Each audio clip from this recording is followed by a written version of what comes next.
Dalam bulan Ramadan disebabkan terlalu banyaknya rahmat Allah, semua orang membanyakkan amal ibadah dalam bulan Ramadan.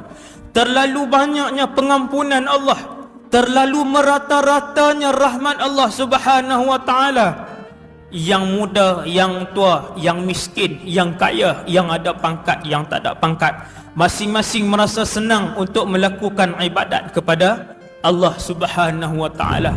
Akan tetapi para ulama berpesan, jadilah kalian selepas berakhirnya Ramadan rabbaniyan, iaitulah seorang hamba yang menyembah Allah Subhanahu wa taala, yang bukan menyembah Ramadan.